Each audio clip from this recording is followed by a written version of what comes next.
오늘 우리는 이 디모데후서 2장 1절부터 3절까지 말씀을 본문으로 고난을 이겨내며 복음을 전하자라는 제목을 가지고 함께 말씀 나누도록 하겠습니다. 자, 우리가 그 지난주에 1장을 모두 마치면서 이제 서로 사랑해야 된다라는 그 주제를 가지고 말씀을 나눴었죠.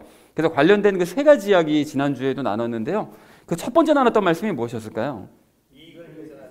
네, 그렇습니다. 지난주에 그 말씀을 보니까 그 부겔로와 호모게네라는 사람과 또 그리고 에베소의 그 많은 성도들이 그 바울을 버리고 등을 돌렸다라는 말씀을 우리 나눴습니다. 그런데 그 사람들이 왜 그랬을까? 결국 우리가 이유를 살펴보니까 근본적인 이유는 결국 자신의 이익 때문에, 자기가 이익이 되면 함께하지만 이익되지 않으면 돌아서는, 그래서 우리가 그 모습들을 보면서 사실은 자기 이익 때문에 신앙생활하는 사람들이 지금도 참 많다라고 말씀을 우리 나누면서 하나님께서는 그렇게 인간과의 관계를 이익과 상관없이, 관계없이 나눠야 된다는 것을 가르쳐 주시기 위해서 우리에게 가정을 주셨고 나아가서 우리에게 교회를 허락하신 것이다 라는 얘기를 첫 번째로 우리 함께 나눴습니다.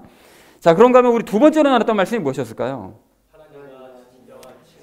네, 그렇습니다. 그 사람들과도 사실은 자기 이익에 따라 관계를 맺는 사람들이 많지만 사실 하나님과의 관계에 있어서도 이익 때문에 하나님과 관계 맺으려고 하는 사람들이 참 많습니다. 그러다 보니까 필요하면 교회 오고 필요하지 않으면 교회를 떠나고 뭐 이런 일이 너무 많은 거죠. 그래서 사실은 이런 모습이 2000년 전에 그 유대인들이요, 그리고 또 제자들이요, 그 사람들도 똑같은 모습을 보였다고 그랬죠. 그런데 우리 하나님께서는 우리와 이익 관계를 맺고 싶어 하시는 것이 아니라 우리와 진정한 가족과의 관계를 맺고 싶어 하시는 거죠. 그래서 하나님께서 시범을, 본을 보여주셨는데 예수님과 아들 예수님과 아버지 하나님이 한 가족으로서 어떻게 지내시는지를 우리에게 모든 사람들에게 이제 보여주셨던 것이었죠. 그래서 우리가 이제 그분을 따라가야 되는데, 그런데 사실은 이렇게 하나님과 친해지기 위해서는, 한 가족이 되기 위해서는 기본적으로 하나님과 제일 중요한 거, 말이 통해야 된다. 대화가 잘 통해야 이게 친목이 화목해질 수가 있는 것인데, 그렇게 하나님과 대화를 통하려면 우리가 결국 성경을 잘 알고 또 예배를 드리는 중에도 하나님과 소통이 잘 돼야 된다. 그래서 하나님과 조건을 따지지 않는 친밀한 한 가족이 되자라는 걸 두 번째로 함께 나눴습니다. 자, 그런가 하면 마지막 세 번째로 나눴던 말씀이 무엇이었을까요? 네, 그렇습니다. 그래서 위의 말씀을 정리해 보자면 우리가 하나님과 서로 사랑을 나누고 이웃과 서로 사랑을 나눠야 된다라는 얘기인데, 근데 실제로 이걸 하려고 하면 실천이 쉽지가 않죠. 그래서 우리 예수님께서 요한복음 15장을 통해 약속을 해주셨는데, 너희가 무엇이든지 원하는 것이 있으면 구해라. 그러면 내 이름으로 구하면 그것이 이루어지리라 라고 말씀을 하셨죠. 그런데 그것을 원하는 것은 하나님과 내가 서로 사랑하기 원하고 이웃과 서로 사랑하기를 원하면 이루어주신다는 거예요. 그런데 실제로 그것을 이루기 위해선 전제 조건이 필요한데, 예수님과 우리가 기본적으로 연합이 돼 있어야 되고 그분의 말씀을 우리가 읽고 알아야 된다. 그것이 이제 기본 전제 조건이라고 말씀을 드렸었죠. 자, 그런데 더 근본적으로 우리가 생각할 것이 한 가지가 더 있는데, 하나님을 존중하고 이웃을 존중하는 마음을 기본적으로 품어야 이것이 가능하다. 그러니까 이걸 하나하나 실행해서 우리가 하나님과 이웃과 서로 사랑하는 사이를 우리 만들어보자라는 얘기를 나눴습니다. 자, 그래서 사랑하는 우리 나눔 있는 교회 성도님들 모두는 이익을 따지지 말라시고 하나님과 사랑 나누시고 이웃과도 사랑을 나누시되 그것을 원하면서 구하심으로써 실제로 이 모든 것들을 실천해 내시는 저와 여러분 되어지시기를 다시 한번 주님의 이름으로 간절히 축원드립니다. 지난주는 이제 서로 사랑해라 라고 이제 말씀을 했다면, 이번 주는 고난에 대해서 말씀을 하고 계십니다. 자, 그래서 고난에 대해서 어떤 말씀을 하시는지 우리 보도록 할 텐데요. 전체 주제를 이렇게 잡았습니다. 고난을 이겨내면서 복음을 전하자라는 것을 이제 주제로 각절 말씀 나누도록 하겠습니다. 먼저 1절 말씀 우리 함께 읽도록 하겠습니다. 그러므로 내 아들아, 너는 그리스도 예수님 안에 있는 은혜 안에서 강건한 자가 되고 라고 말씀하는데요. 여기 먼저 우리가 그러므로가 무엇에 대한 그러므로인가를 우리가 좀 생각해 볼 필요가 있는데, 우리가 1장 마지막에서 바울이 얘기했던 게 무엇이었죠? 부겔로와 호모게네라는 사람과 에베소 성도들이 다 나를 배신하고 등을 돌렸다. 그런데 그렇지 않고 오네시보로 같은 사람은 또 나를 옆에서 소수이긴 하지만 그렇게 정성껏 섬겨주는 사람도 있었다. 그거를 얘기하고 있는 것이죠. 그래서 많은 사람들에게 배신당할 수 있지만 그럼에도 불구하고 함께하는 자들도 있으므로 라는 거예요. 그러니까 그렇기 때문에 너는 강건한 자가 되어야 된다라고 얘기를 하는데요. 이 가운데 있는 이것도 좀 우리가 눈여겨볼 필요가 있습니다. 그리스도 예수님 안에 있는 은혜라고 얘기를 하잖아요. 근데 이게 사실은 우리가 이제까지 나눠왔던 것을 보면 은혜가 뭐라고 그랬는가 하면 선물이라고 그랬고, 선물이고 예수님이라고 그랬는데, 그러면 그리스도 예수님 안에 있는 은혜를 그대로 그냥 직역을 하면 그리스도 예수님 안에 있는 선물이 되죠. 그리스도 예수님 안에 있는 선물인데 선물이 또 예수님이시잖아요. 그러면 선물 안에 있는 선물이 도대체 뭔 소리냐, 이게 막 헷갈리실 수가 있는데, 여기서는 그래서 이 앞에서 1장 13절에서 지난번에 얘기했던 예수님의 믿음과 예수님의 사랑을 뜻합니다. 그러니까 그리스도 예수님 안에는 믿음과 사랑이 있는데 라고 1장 13절에서 말씀을 하고 계시죠. 그러니까 그 예수님 안에 있는 믿음과 사랑을 가지고 강건한 자가 되어야 된다라는 그런 의미로 얘기했다는 것을 참고하시면 좋을 것 같습니다. 자, 그래서 그리스도 예수님 안에서 강건한 자가 되라는 걸 다시 한번 얘기하자면, 예수님께서 나를 사랑과 은혜 안에서 예수님께서 나를 사랑하시기 때문에 문제를 해결해 주실 것이라는 그 믿음을 가짐으로써 강건한 자가 되라는 거예요. 그러니까 실제로 그렇게 사랑하시기 때문에 모든 문제를 해결해 주시는 그 믿음을 가지니까 부겔로와 호모게네와 에베소 성도들이 다 등을 돌렸지만 오네시보로 같은 사람은 남아서 자기를 여전히 예수님의 사랑을 실천해 주는 그런 사람이 자기 곁에 남게 되는 거죠. 그러니까 너도 그렇게 사랑과 믿음 안에서 강한 자가 되어야 된다. 예수님이 절대 너 버리지 않으신다. 그러니까 그걸 의지하고 예수님 붙들므로써 강한 자가 되어라 라고 얘기했다는 것이 1절 말씀이 되겠습니다. 자, 그래서 1절 전체 의미를 이렇게 정리해 볼 수 있겠는데요. 많은 사람들에게 배신을 당하지만 함께하는 자들도 있으므로 내 아들아, 너는 그리스도 예수님의 사랑과 믿음 안에서 강건한 자가 되도록 하여라 라고 얘기했다는 것이 1절의 의미가 되겠습니다. 자, 이어진 2절 말씀 우리 함께 읽도록 하겠습니다. 또 내가 많은 증인들 가운데서 내게 들은 것들, 바로 그것들을 신실한 사람들에게 맡기라. 그들이 또한 다른 사람들을 가르칠 수 있으리라 라고 얘기하는데, 여기 많은 증인들 가운데서 내게 들은 것들, 그러니까 디모데도 들었지만 디모데 말고 다른 동역자들이요, 그러니까 바울에게 배운 사람들을 얘기하고 있는 거죠. 그러니까 바울에게 복음을 배운 사람들, 내게 들은 것들이 이제 복음을 들었는데, 그 많은 증인들이라는 건 디모데를 비롯한 바울의 동역자들, 그 많은 사람들이 바울에게 먼저 가르침을 들은 거예요.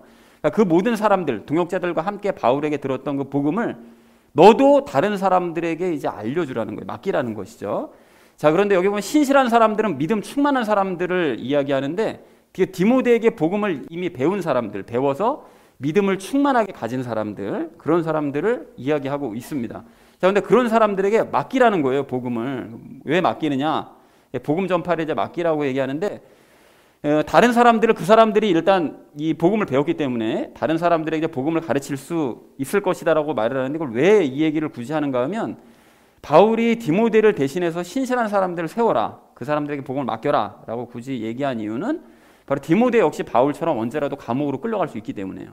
그러니까 지금 뭐 한참 핍박이 시작되는 시대이기 때문에 바울만이 아니라 디모데도 역시 지도자 중에 한 명이라고 하면 붙잡혀갈 가능성이 굉장히 컸거든요. 그러니까 교회에 그렇게 복음을 가르칠 만한 사람들을 남겨둬야 된다. 그래서 그 사람들을 맡겨라. 그래서 그 사람들이 또 다른 사람들을 가르칠 수 있도록, 그렇게 복음이 계속 전파돼 갈 수 있도록 너가 맡겨놔야 된다라고 얘기를 하고 있는 것입니다. 그래서 미리 준비하고 세워두라라고 권면한 것이죠. 자, 그래서 전체 의미를 여러분에게 보시면, 내가 많은 동역자들과 함께 내게 들은 복음을이라고 얘기하잖아요. 그러면 그러니까 머릿속으로 상상해 보시면 바울이 디모데를 비롯한 여러 사람들에게 복음을 다 가르쳤고, 그 중에 한 명이었던 디모데가 또한 자라서, 영적으로 자라서 다른 사람들을 또 가르쳐서 신실한 사람들을 만들어낸 거죠. 그리고 신실한 사람들도 역시 이제 자랐기 때문에 그 사람들 역시 복음을 받아서 또 다른 사람을 가르치는, 그러니까 벌써 복음이 3대로 내려져 가는 거잖아요. 그러니까 이런 식으로 복음을 계속 전달해 가야 된다, 이 어려운 시대에 라고 이제 얘기를 하고 있는 것이죠. 그러면 그들이 또 다른 사람들에게 복음을 가르치게 될 거다라고 얘기했다는 것이 2절의 의미가 되겠습니다. 자, 마지막 3절 말씀 우리 함께 읽도록 하겠습니다. 그러므로 너는 예수 그리스도의 좋은 군사로서 고난을 견뎌내라 라고 말씀합니다. 그러므로는 이 앞에 있는 1, 2절 두 절인데요, 1절에서 강한 자가 되어야 된다고 얘기했고 2절에서는 복음을 전파할 사람들을 이제 준비를 시켜야 된다. 그렇게 그렇게 했다면 너는 이제 고난을 견뎌내면 된다라고 얘기를 합니다. 그러니까 군인들이 전장에서 모든 고통과 불편을 견뎌내는 것처럼 너도 예수 그리스도의 좋은 군사로서 고난을 당하게 되면 잘 견뎌내도록 해라. 나도 잘 견디고 있다. 너도 앞으로 그런 일을 당하면 잘 견뎌내라 라고 얘기했다는 것이 3절의 의미가 되겠습니다. 자, 3절을 정리하자면 너는 예수 그리스도의 좋은 군사로서 고난을 견뎌내도록 해라 라고 얘기했다는 것이 이제 3절의 의미가 되겠습니다. 자, 그래서 오늘 본문 말씀을 이렇게 정리해 볼 수 있겠는데요, 너는 그리스도 예수님 안에 있는 믿음과 사랑 안에서 강건한 자가 되고 많은 동역자들과 함께 들었던 그 복음을 신실한 사람들에게 맡기도록 해라. 그들이 다른 사람들을 이제 가르칠 수 있게 될 것이다 라는 것이 1, 2절의 내용이 되겠고요. 그리고 마지막 3절에서 그리고 너는 예수 그리스도의 좋은 군사로서 고난을 견뎌내도록 해라 라고 얘기했다는 것이 3절의 내용이 되겠습니다. 그래서 오늘 본문 말씀을 전체적으로 다시 한번 정리를 해보자면 이렇게 정리할 수 있겠는데요. 강한 마음을 가지고 너 이제 준비를 좀 해라. 이제 마지막 그 준비와 너가 어떻게 될지 뭐 상황을 모르니까 준비를 하고 있다가 고난이 닥쳐오면 그거를 잘 견뎌내도록 해라 라는 것이 3절 얘기고요. 그런데 미리 믿음을 잘 전수해 놓도록 하여라. 복음을 전하고 믿음을 잘 전수를 하도록 해라. 남아있는 사람들에게. 그래라고 정리를 해볼 수가 있겠습니다. 자, 그래서 우리가 이제 적용 시간에 3가지 이야기를 나눌 건데요. 이제 마음을 강하게 하는 것에 대해서, 그리고 또 고난 극복에 대해서, 그리고 마지막 3번째는 복음의 대를 잇는 것에 대해서 우리에게 적용을 하면서 한번 말씀을 나누도록 그렇게 하겠습니다. 오늘의 결론이요. 고난을 이겨내면서 복음을 전하자라는 것을 주제로 나머지 말씀을 삶에 적용하면서 말씀 나누도록 하겠습니다. 고난을 이겨내며 복음을 전해야 될 우리가 오늘 첫 번째로 함께 나눌 말씀은 마음을 강하게 하자는 것입니다. 여러분 오늘 1절 말씀을 좀 보십시오. 보시면 바울은 디모데에게 강건한 자가 되라고 권면을 해요. 이거 왜 강하게 되라고 권면을 했냐. 조금 전에 설명했던 것처럼 그 1절 앞에 있는 그러므로 때문에 그런 거예요. 그 그러므로가 무슨 뜻이라고 그랬죠? 부겔로와 호모게네와 에베소 성도들이 다 배신하고 막 이런 일을 너가 언제든지 당할 수 있다. 너도 그 배신당한 일을 할 수 있고, 그냥 또 오네시보로처럼 옆에서 또 끝까지 함께 해주는 사람도 있긴 있기 때문에 너가 그리스도인들은 이렇게 언제나 이런 혼란스러움 또는 이런 마음의 고통, 어려움 이런 걸 언제든지 당할 수 있기 때문에 그것에 대한 마음을 좀 대비하고 강한 자가 되어야 된다라고 이제 권면을 하더라는 거예요. 그래서 여러분 우리도 마찬가지인데요. 우리도 그리스도인으로서 언제든지 또 어떤 형태로든지 마음의 어려움을 겪을 수 있다는 그 대비를 좀 할 필요가 있습니다. 이걸 그냥 늘 그냥 난 앞날이 항상 좋을 거야 이렇게 생각하시면 안 되고요. 힘든 일을 겪을 수가 있어 라는 거를 대비를 해야 되고, 그리고 그러니까 더 그만큼 강한 마음을 가지고 살아야 된다는 것이죠. 그래서 가령 우리가 바른 신앙생활을 하면 할수록 어떻게 됩니까? 요한복음 15장 말씀을 보면 좋은 일이 생기는 것이 아니라 세상에게 미움을 받는데요. 우리가 신앙생활을 정말 바르게 똑바르게 하려고 말씀대로 살려고 하면 할수록 점점 더 세상 사람들로부터 이제 미움을 받게 되는 거예요. 그리고 또 지난주에 말씀드렸던 것처럼 부겔로와 호모게네가 뭐 성경 여기서만 나오니까 알 수 없지만 진짜 바울이랑 친했던 사람이고 가까웠던 사람인데 그런 사람들에게 뒤통수 맞고 배신당하고 막 이런 일을 우리도 겪을 수 있다는 거죠. 그리고 예수님이 언제 다시 오실지 알 수가 없잖아요. 그래서 뭐 우리가 뭐 나이 들어서 죽기 직전에라도 뭐 그런 때가 올지 모르겠지만 어쨌든 예수님 오시기 전에 생기는 일이요. 그 대환란의 기간 7년 동안 또 그 7년 중에 3년 반의 극심한 기간, 그 기간이 반드시 거치게 될 거기 때문에 그런 일들을 겪게 될 각오도 하긴 해야 된다는 것이죠. 그래서 우리 그리스도인들은 그런 충격들에 대비해서 좀 마음을 강하게 만들 필요가 있습니다. 이제 그렇게 해놓지 않으면 늘 힘들어요. 힘든 일을 겪을 때마다 너무 사람이 지치게 되는 거예요. 그리고 또 일도 망쳐집니다. 우리가 잠시 후에 히스기야 예를 볼 건데 마음이 약하면 일이 엉망진창이 되어버려요. 생각했던 것처럼 되질 않습니다. 자, 그럼 어떻게 해야 우리가 마음이 강해질 수 있느냐? 여러분 이제 답을 1절에서 말씀하고 주고 계시는데요. 믿음과 사랑 안에 거할 때 강해질 수 있다는 거예요. 우리가 예수님 안에 거할 때, 그럴 때 우리가 마음이 강해질 수가 있다라는 것이죠. 그러니까 아까 전에도 설명을 드렸었지만 예수님께서 나를 사랑하시기 때문에 이 문제를 해결해 주실 것이라는 그 믿음을 갖잖아요. 그렇게 되면 마음이 강해질 수 있다는 것입니다. 여러분 그래서 이에 대한 가장 좋은 예시가 그 요즘 큐티 본문에 등장하는 그 히스기야입니다. 여러분 히스기야가 뭐 왕이 되자마자 역대서하고 열왕기서를 이렇게 함께 보시면 전국적으로 히스기야가 신앙 회복 운동을 일으켜요. 그 전까지 왕들은 엉망진창이었거든요. 그런데 신앙 회복 운동을 시작을 해서 6월절도 다윗 시대 때보다 더 성대하고 더 크게 확실하게 지킵니다. 말씀 그대로. 그리고 북이스라엘이 이미 망했는데도 북이스라엘 사람 남은 사람들 불러다가 6월절 지키게 하고 아주 철저하게 신앙생활을 회복시키더라는 거죠. 그런데 그렇게 열심을 냈으면 이제 좋은 일이 생겨야 되는데 히스기야에게 이제 고난이 찾아오기 시작합니다. 더 힘든 일이 찾아오기 시작하는 거예요. 그래서 첫 번째로 그 북이스라엘이 아시리아에 공격받고 망해버린 거예요. 북이스라엘은 안 망할 줄 알았거든요. 왜냐하면 같은 이스라엘 사람이기 때문에 하나님이 지켜주시니까 안 망할 줄 알았는데 그게 망해버린 거예요. 너무 충격을 받은 거예요, 히스기야가. 아니 이렇게 신앙생활에 열심을 했는데 이게 더 황당한 거죠. 그래서 히스기야가 마음이 굉장히 많이 약해집니다. 연약해졌는데 아시리아가 북이스라엘만 멸망시키고 말 줄 알았더니 남쪽까지 밀고 내려오네요. 그래가지고 성읍들을 막 차지해 버리는 거예요. 다 깨부수고. 그러니까 너무 두려운 거예요. 마음이 무서운 거죠. 마음이 약해져가지고 신앙이고 뭐고 다 날아가 버립니다. 그래가지고 히스기야가 자발적으로 어떻게 하죠? 하나님 앞에 간구했다는 내용도 없이 아시리아 왕 앞에 자발적으로 가서 항복을 해요. 먼저 항복을 합니다. 그리고 많은 재물을 갖다 바쳐요. 심지어는 성전 안에 있는 금과 은까지 싹 다 벗겨가지고 다 갖다 바쳐요. 안 그러면 죽을 것 같으니까. 아시리아 왕한테 굴복하는 거죠. 그러니까 마음이 이렇게 약해지다 보니까 일이 엉망진창이 돼버리는 거예요. 강하지랑 못하니까. 그러니까 뭘 할 수 있는가 하면 히스기야가 하나님을 향한 믿음을 가지고는 있었는데 사실은 믿음이 아직 그렇게 좋지는 않은, 그러니까 하나님을 그냥 이론적으로만 알고 있는 그런 상태였다는 것입니다. 그걸 알 수가 있는 거죠. 그래서 어려움이 닥쳐오니까 마음이 약해지면서, 그러니까 믿음이 약하면 마음도 약해지거든요. 사람이 그렇게 돼 있습니다. 믿음이 강한 사람은 마음이 좀 덜 약해집니다. 그러니까 이렇다는 걸 알 수가 있는 거죠. 그래서 하나님 전혀 의지하지 않고 자발적으로 항복하고 재물까지 바치더라는 거죠. 그런데 이렇게 이제 무릎을 꿇으면 아시리아가 이제 물러가 줄 줄 알았는데 예상과 다르게 아시리아가 얼마 지나서 또 쳐들어온 거예요. 이 인간들이. 근데 하나님을 자기가 이제 의지하지 않고 인간적으로 판단하고 대처를 했더니만 더 큰 어려움이 닥쳐온 거죠. 이게 뭐 정해진 수순이었던 거예요. 사실은 영적으로 보면. 그래서 히스기야가 근데 여기서 중요한 게 반성을 합니다. 자기의 1차로 그렇게 히스기야 왕 앞에 행복했던 걸 이제 반성을 하고 이번에는 하나님만 의지하면서 인내하기로 결정을 한 거예요. 그런데 그 쳐들어온 아시리아가 아주 고도의 심리전을 펼치잖아요. 그래서 아시리아에게 망하지 않은 나라 없다. 그러면서 망했던 나라들을 쭉 열거하는 거예요. 그 주변에 있던 나라들. 들어보니까 다 맞는 얘기잖아요. 다 망했고 그리고 결정적으로 너가 북이스라엘 망한 거 알고 있지. 막 이런 얘기 하는 거예요. 그게 지금 히스기야의 약점이잖아요. 근데 북이스라엘 이제 망해버렸다는 거죠. 그러니까 남유다라고 망하지 않으라는 법 있어? 이런 식으로 치고 들어오는 거예요. 그러면서 항복하고 너가 성문을 열어주면 농사지을 좋은 땅 나눠주고 평안하게 먹고 살 수 있다. 회유하는 거예요. 얼마나 듣기에 달콤합니까? 그냥 마음 큰맘 먹고 그냥 뭐 성문만 열어주면 평안하게 살아갈 수가 있는데 이걸 굳이 닫아주고 그렇게 막 고통을 겪어야 되느냐는 거지.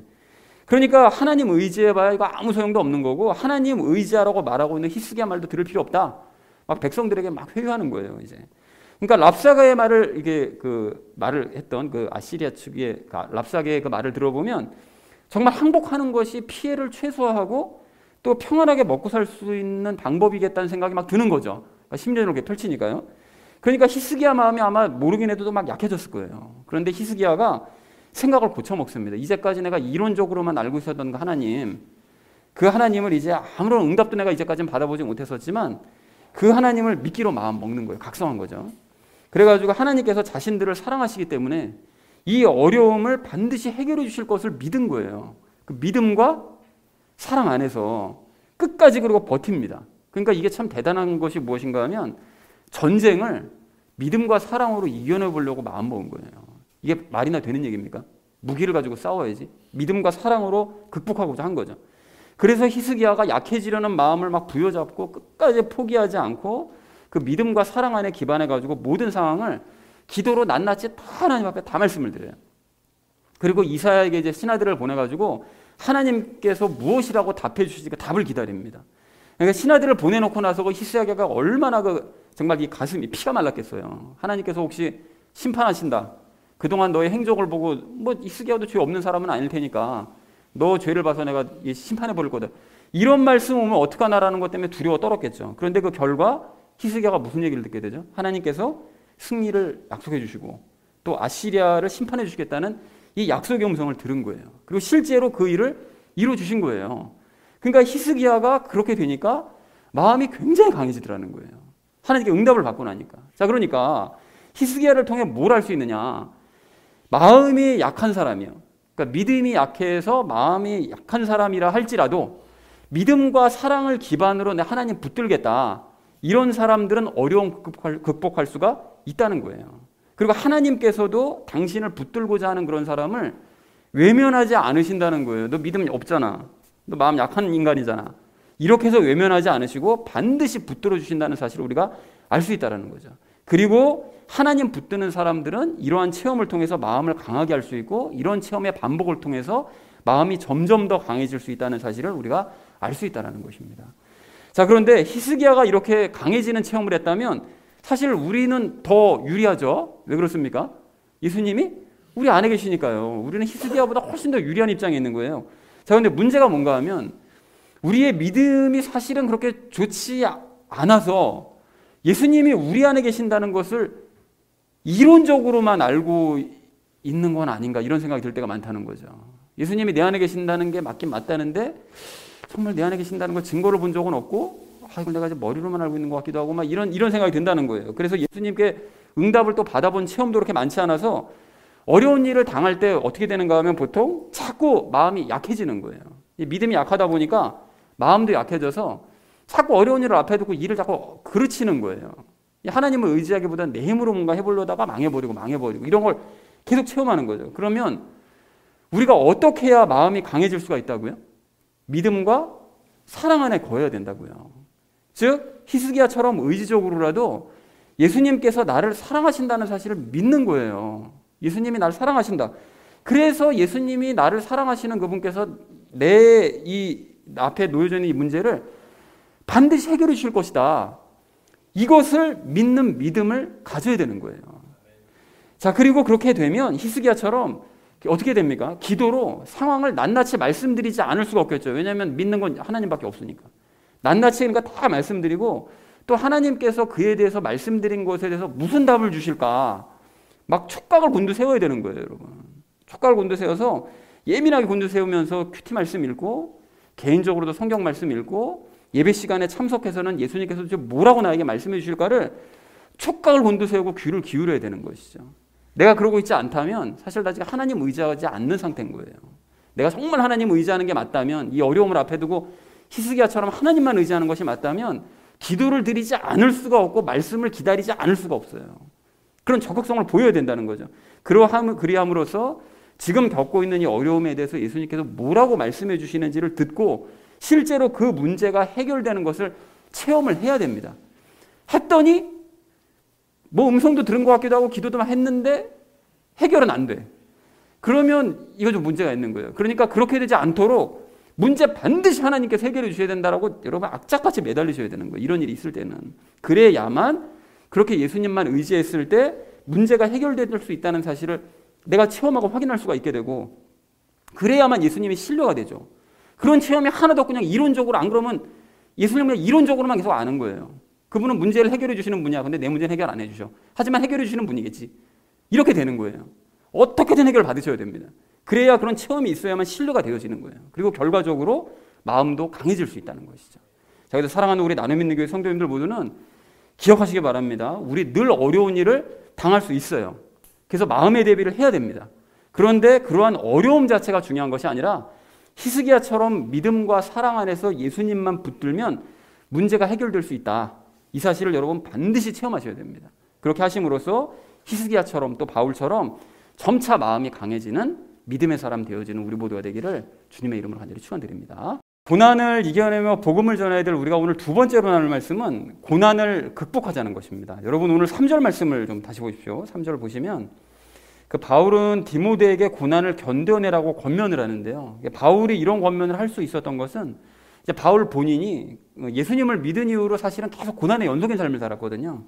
그러니까 일평생 동안 고난을 견뎌내는 삶을 살았기 때문에 디모데에게도 이런 고난을 견뎌내라고 권면을 할 수가 있는 것이죠. 그래서 뭐 항상 말씀드리듯이 고린도후서 11장 말씀을 보시면 바울이 어떤 고난을 겪어왔는가를 생생히 보실 수가 있습니다.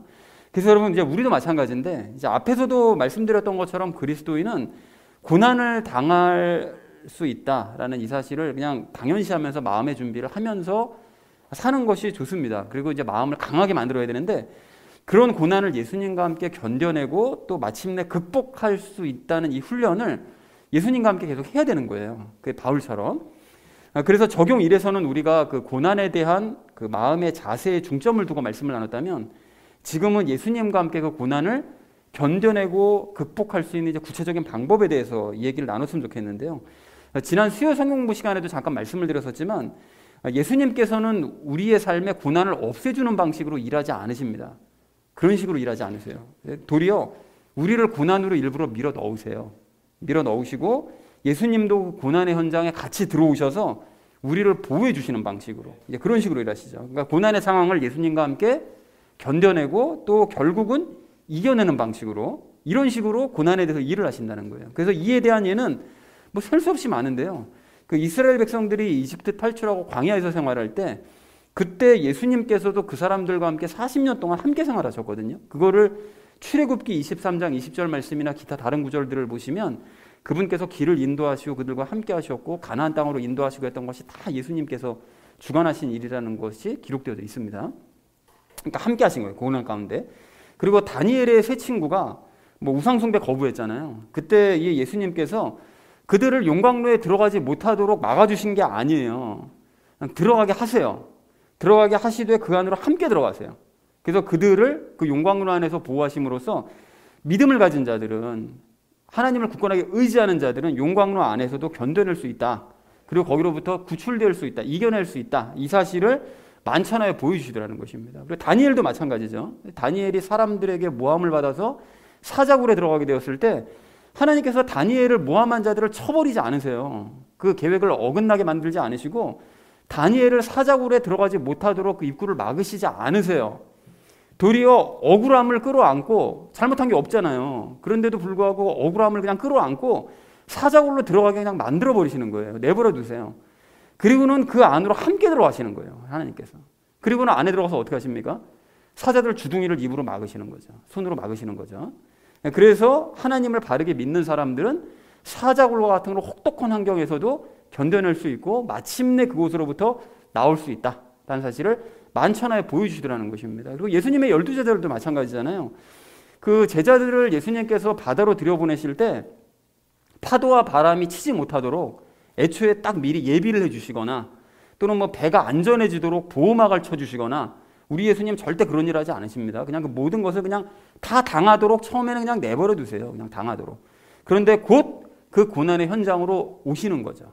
함께 오셔서 보호막을 치시고 그들을 건져내는 모습을 보여주시더라는 거예요. 그래서 이 외에도 성경을 전체적으로 읽어보시면 공통적으로 고난을 당한 사람들 모두가 무엇을 고백하느냐. 특히 뭐 욥도 마찬가지고요. 고난당한 사람들이 다 마지막에 고백하는 건 뭐냐면 하나님이 나와 함께 해주셨다. 이게 다 이 고백이에요. 그러니까 결국은 우리 하나님께서 어떻게 일하시느냐. 고난을 허락하신다. 그러나 그 고난 현장 가운데 오신다. 함께 해주신다. 그래서 이겨내게 하신다. 이런 원리인 거예요.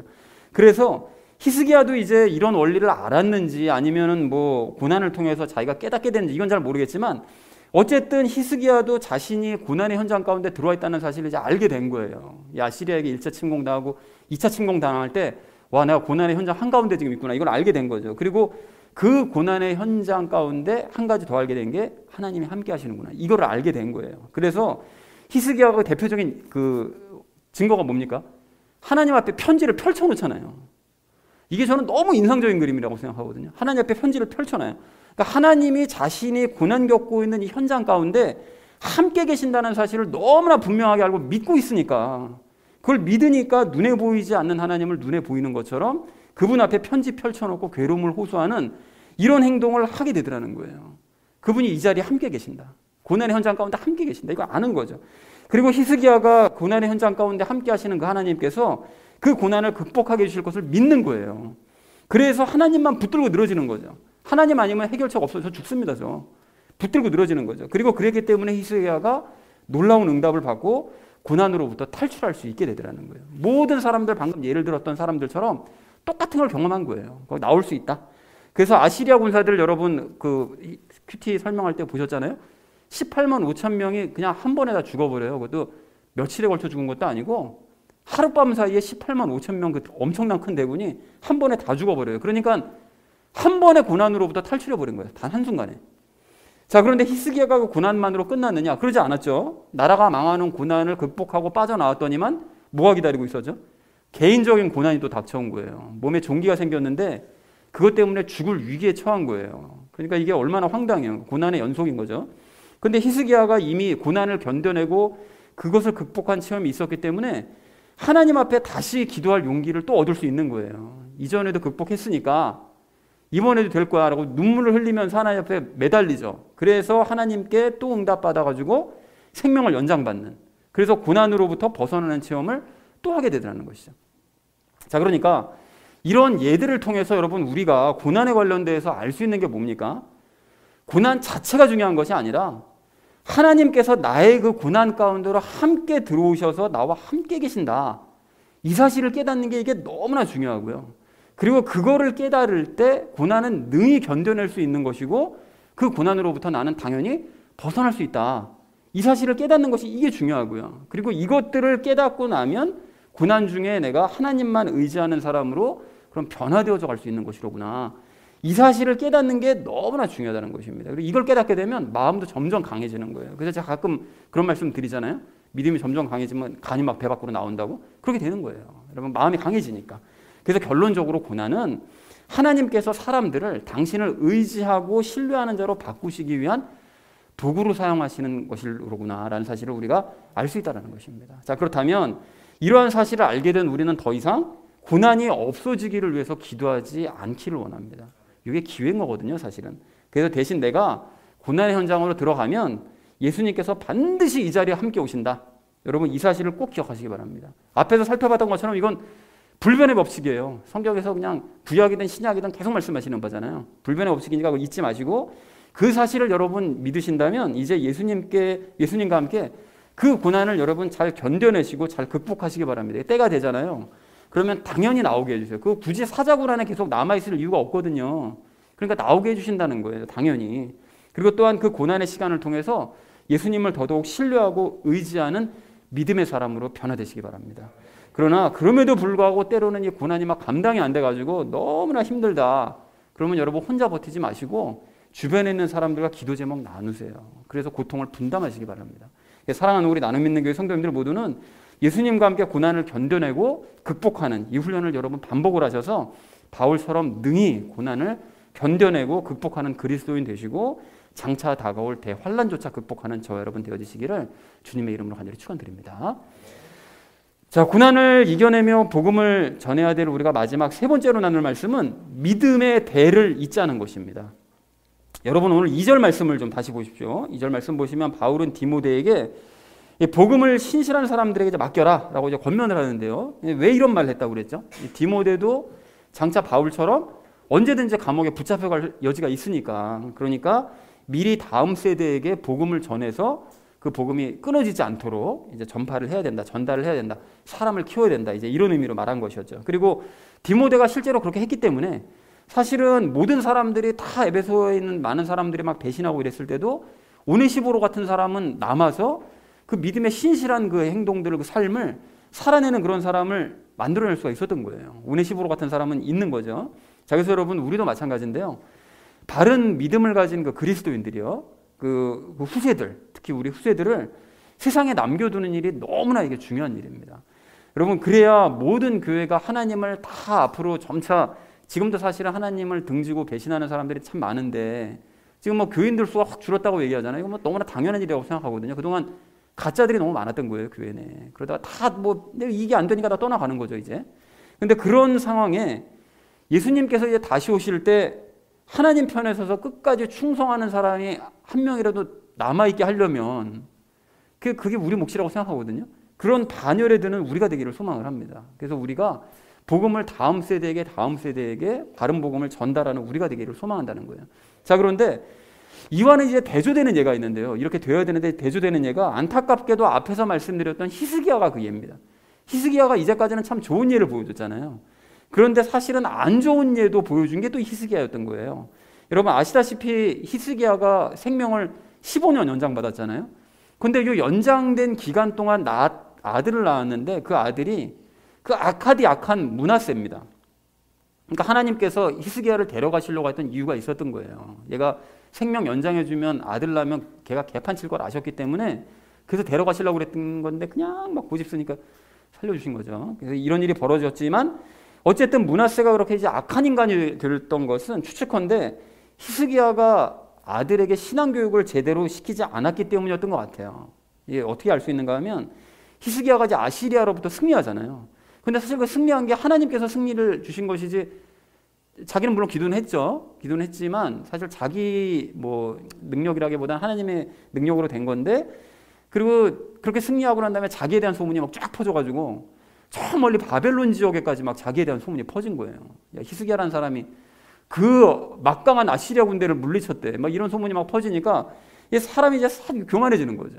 그렇게 되잖아요, 사람이. 그래서 바빌론 사신들이 왔었을 때 하나님께 공로를 돌리고 하나님께서 다 이기게 해주셨다 이렇게 얘기를 할 줄 알았더니만 자기의 공로 막 드러내고 막 자기 힘과 능력 막 과시하는 거예요. 그러니까 막 왕궁에 있는 막 무기 막 다 보여주고 막 뭐 금은 보석이 얼마나 많고 막 이런 거나 보여주고 막 이러잖아요. 그러니까 너무 헛된 짓을 막 하는 거죠.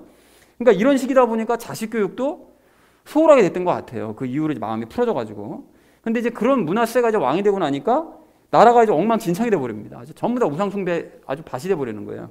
물론 그 사람도 나중에 극심한 고난을 겪고 난 다음에 하나님을 믿는 사람이 되긴 되거든요. 신실하게 하나님을 믿는 사람으로 변화되긴 하는데 그동안 저질렀던 일이 너무 악해가지고 하나님께서 이 남유다를 끝장을 내야 되겠다라고 결심하시게 만든 게 바로 이 문하세였습니다. 그러니까 엉망진창이 돼버린 거예요. 문하세 때문에.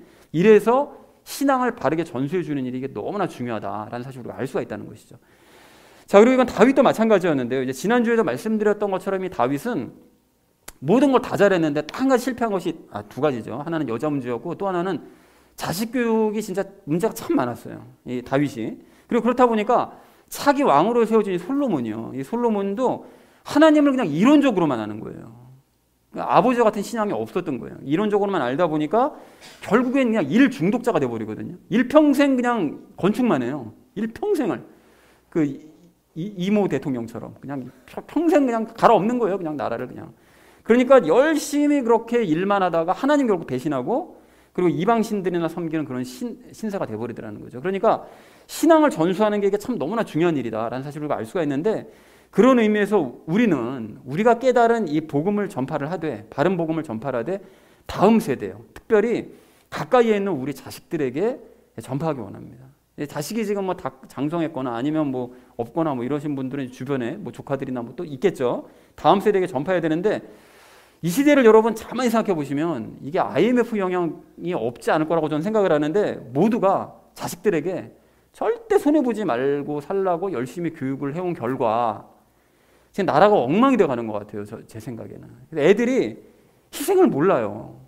그냥 심지어 내가 희생해가지고 남 돕는 거? 이게 악이라고까지 생각합니다. 악이다 이거는.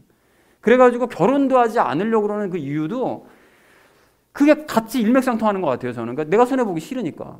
내가 왜 손해보면서까지 저 인간이랑 결혼해가지고 뭐 시댁을 섬기고 처가한테 잘하고 뭐 내가 쓸 돈을 왜 내가 쟤랑 나눠서 써야 되고 막. 근데 자식 나가지고 왜 걔를 위해서 희생을 해야 돼? 희생을 아주 끔찍하게 생각하는 거예요. 내가 희생하는 거 싫은 거예요. 근데 더 황당한 거는 이러한 이제 가르침이 교회로도 들어와가지고 애들이 손해는커녕 남들을 위해서 살려고 하지 않고 협조도 하려고 그러질 않아요. 그래서 어른들서부터 사실은 교회 다니는 어른들서부터 예수님의 가르침과는 반대로 생활하잖아요. 예수님께서는 네가 손해봐라. 저 사람보다 밑으로 내려가라. 낮은 자리로 가라. 말씀하시는데 지금 현대 가르침이랑 완전히 반대되는 가르침만 말씀하시니까 우린 그런 거 싫습니다. 그냥 당신 믿어가지고서 난 이익만 얻을래요. 이러고 있는 거 아닙니까? 그러니까 애들도 똑같이 되는 거예요. 그러니까 그런 애들이 자라서 어떻게 되겠어요? 지난주에 말씀했던 부겔로와 호모게네처럼 그냥 자기 이익이 아니면 언제든지 배신하고 돌아서는 그냥 그런 애들만 교회에 잔뜩 생기는 거죠. 그래서 실제로 많은 한국 교회가 그런 식으로 지금 되어가고 있는 중이고요. 그런 상태이기 때문에 비록 힘이 들지라도 마음이 아플지라도 누군가는 손해를 감수하고서라도 바른 길을 걸어가고 말씀의 길을 걸어가고 자식들에게도 네가 손해를 감수하고서라도 바른 길을 가야만 한다. 이걸 가르치는 일을 해야 되지 않겠습니까? 저는 우리가 그렇게 되고 우리 교회가 그렇게 되기를 소망합니다. 그래서 우리가 꼭 기억해야 될 것이 있는데요. 여러분 자식에게 모든 거 다 주려고만 생각하지 마시기 바랍니다.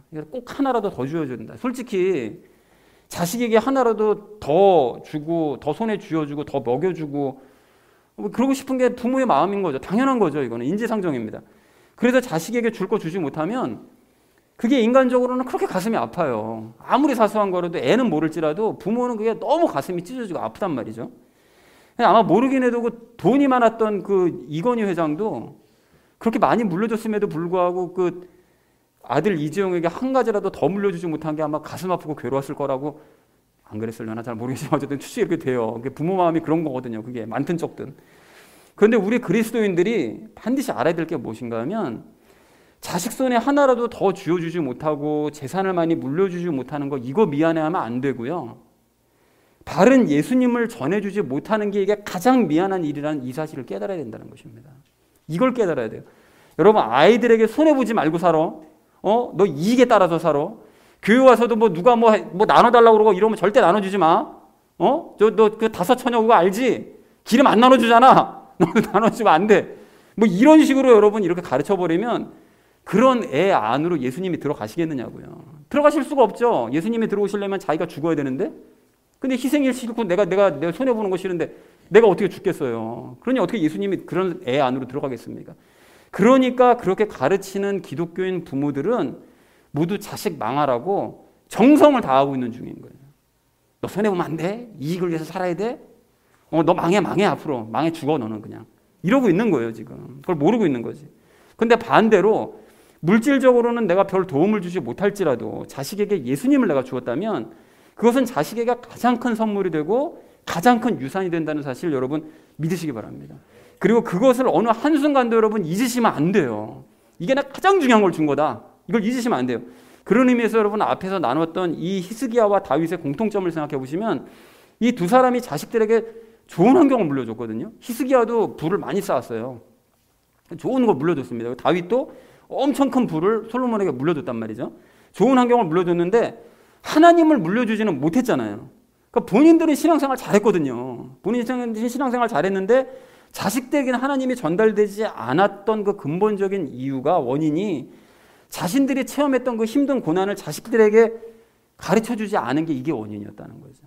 좋은 환경을 주니까 자기들이 정말 힘든 일을 겪지 않도록 자식들이 힘든 일을 겪지 않도록 좋은 환경을 물려주려고 하다 보니까 자식들은 고난을 체험할 기회가 없는 거예요. 그걸 잃어버린 거예요. 그리고 그 고난을 체험할 기회가 없다 보니까 방금 앞에서 말씀드렸던 것처럼 하나님과 함께할 기회가 당연히 없어지는 거죠. 고난 가운데 하나님이 오시는데 그 기회가 없어져 버리니까 신앙이 엉망진창이 되어버리더라는 것입니다. 그래서 뭐 며칠 전에도 그런 얘기 들었는데 우리나라 대형교회 돌아가신 목사님 그 사모님 돌아가시고 자식들한테 뭐 재산 나눠주는 것 때문에 막 분쟁 생기고 막 뭐 더 왔다 갔다 뭐 이랬다면서요. 그게 왜 그렇게 됩니까? 자식들한테 하나님을 넘겨준 게 아니라 돈만 넘겨주니까 목사들 아들들이 개판이 되는 거예요. 엉망진창이 되는 거죠. 큰 교회라도. 그래서 여러분 우리도 마찬가지라는 거죠. 인간적으로 생각하면 자식들이 고난당하는 거 보는 것만큼 가슴 아픈 일이 어디 있겠어요. 찢어지죠 가슴이. 조금만 어려움을 당해도 가슴이 찢어지는데 그런데 그래서 자식들이 고난당하지 않기를 난 그래서 바랍니다. 하나님 우리 자식은 고난당하지 않게 해주세요. 여러분 이렇게 한다면 그 사람은 예수님을 신뢰하는 사람이 아니고요. 자식을 진심으로 사랑하는 사람도 아닌 거예요. 그런 사람은. 예수님을 정말 신뢰한다면 그리고 내가 정말 자식을 내가 사랑한다면 자식을 예수님께 맡겨야죠. 그 일생을 맡겨야죠. 그리고 자식의 고난을 통해서 점차 예수님과 가까워지도록 여러분 옆에서 우리는 기도만 하면 된다는 것입니다. 그리고 자신이 체험했던 그 고난도 함께 얘기를 해주면서 조언을 해줘야 되는 거예요. 너 그럴 때는 예수님 앞에 이렇게 기도해. 너 그럴 때는 예수님께서 함께 하시는 거 잊으면 안 돼. 이거를 내가 경험이 있어야 그걸 조언을 해줄 거 아닙니까? 그렇게 해줘야 되는 거예요. 그래야 자식들이 예수님과 더 친밀해질 수 있고 예수님을 선물로 받을 수 있게 된다는 거죠. 그래서 바울이 아들과 같은 그 디모데에게 지난 1장에서는 내가 당했던 고난을 막 얘기를 해주는 거예요. 야 부겔로 다 가버렸다. 허목에도 가버렸어. 야 에베소 성도들 다 등 돌려버리더라. 고난을 그래서 얘기해 줘. 너도 그런 일을 당할 수 있으니까.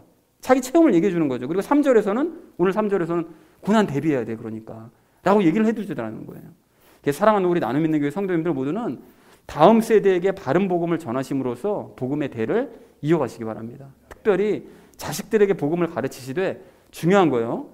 고난의 체험을 함께 전하시고 자식들이 고난을 통해서 예수님을 받을 수 있도록 여러분 기도하시기 바랍니다. 그렇게 하셔서 모든 사람들이 하나님을 배신하는 바로 이 시대에 참된 복음의 대를 묵묵히 이어가는 저와 여러분 되어주시기를 주님의 이름으로 간절히 축원드립니다. 고난을 이겨내며 복음을 전하자라고 이제 말씀을 나눴는데 첫 번째는 마음을 강하게 하자고 우리 말씀을 나눴죠. 근데 그리스도인은 무엇을 겪을 수 있다는 마음의 대비를 고난을 겪을 수 있다는 마음의 대비를 해야 됩니다. 자, 그리고 예수님의 이것과 이것 안에서 예수님만 붙들 때 마음이 강해질 수 있다고 그랬죠. 예수님의 은혜 안에서인데 그 은혜 안에서가 두 가지가 뭐라고 그랬죠? 믿음과 사랑. 그렇습니다. 믿음과 사랑 안에서 예수님만 이제 붙들게 될 때 마음이 강해질 수 있는 거다. 그리고 또한 이것으로 내가 정말 절박한 상황에 있다면 이것으로 하나님께 말씀드리고 성경과 큐티와 예배를 통해서 답을 들어서 문제 해결을 체험해야 된다고 그랬는데 뭐였습니까? 기도로 말씀을 드려야 되고 말씀으로 답을 들어야 되는 거죠. 그래서 문제 해결을 반드시 체험해야 된다. 반드시라고 했죠. 그래서 그래야 예수님을 신뢰할 수 있고 무엇도 강해질 수 있다고요? 마음이 강해질 수 있다. 뭐 믿음과 마음이나 강해질 수 있는 것이죠. 자, 그리고 두 번째로 우리 나눴던 이야기가 고난을 극복하자고 말씀을 드렸습니다. 그래서 고난을 당연시하되 누구와 함께 고난을 견디고 극복해야 된다고요? 예수님과 함께 고난을 견디고 극복을 해야 된다. 그래서 예수님께서는 이걸 없애지 않으시고 우리를 이거 한가운데로 몰아넣으신 후에 이것을 현장 가운데로 공통적으로 들어갈 말이 고난이죠. 고난 안 없애십니다. 그리고 고난 가운데로 들어오시고 몰아넣으시고 고난의 현장 가운데로 들어오신다. 자, 그리고 이 사람은 고난의 현장에 함께 계시는 의장으로서 고난을 극복했고요. 죽음의 위협도 극복했죠. 히스기야가 바로 그런 사람이었습니다. 그래서 고난이 중요한 것이 아니라 누구가 함께 계심을 아는 것이 중요하다. 예수님이 이 고난 가운데 함께 계심을 아는 게 중요하고 고난을 어떻게 할 수 있음을 아는 게 중요하다고요? 극복할 수 있다. 고난은 극복할 수 있다라는 것을 아는 것이. 그래야 이제 희망도 있는 것이죠. 자, 마지막 우리 세 번째로 나눴던 말씀이 믿음의 대를 잇자고 말씀을 드렸습니다. 그래서 이것을 전파해서 믿음의 대를 이어가야 되는 거죠. 당연히 무엇입니까? 그죠? 말씀을 또 복음을 같은 말씀이죠. 그래서 복음을 전파해서 믿음의 대를 이어가야 된다. 그리고 이 사람과 이 사람은 자식들에게 바른 신앙을 전수하지 못했다고 그랬어요. 누구였죠? 히스기야와 다윗이요. 굉장히 중요한 신앙의 모범이 되는 사람들인데 자식들에게만큼은 신앙이 전달이 안 되는. 그래서 자식들에게는 물질이 아닌 이분을 유산으로 전해줘야 돼요. 누굽니까? 예수님을 유산으로 전해줘야 된다. 그리고 히스기야와 다윗은 좋은 이것을 물려주느라고 뭐를 물려줬다고요? 좋은 재물과 환경을 물려주느라고 자식들이 무엇을 체험할 기회를 박탈해버렸다고요? 고난을 체험할 기회를 박탈한 거죠. 그러니까 그렇기 때문에 하나님과 친해질 기회를 주지 않아서 바른 신앙을 전수하지 못하게 됐다라는 것을 우리가 함께 나눴습니다. 그래서 마지막으로 자식을 사랑한다면 예수님을 어떻게 해야 된다고요? 자식이 고난 가운데 들어갈지라도 예수님께서 다 건져주실 것을 어떻게 해야 되죠? 그분을 신뢰하면서 자식들이 이것을 극복하기를 위해서 기도를 해야 돼요. 뭡니까? 어려운 일 당하는 고난을 극복하기 위해서 기도해야 되는 거죠. 그래서 바른 신앙의 대를 하나씩 이어가야 된다라고 말씀을 나눴습니다. 자, 그래서 사랑하는 우리 나눔 있는 교회 성도님들 모두는 고난을 통해서 마음을 여러분 강하게 하시되 예수님과 함께 견뎌내면서 극복해내시기 바랍니다. 그리고 그러한 체험을 다음 세대에게 전하셔서 바른 믿음의 이 신앙의 대를 묵묵히 이어가는 저와 여러분 되어주시기를 주님의 이름으로 간절히 축원드립니다.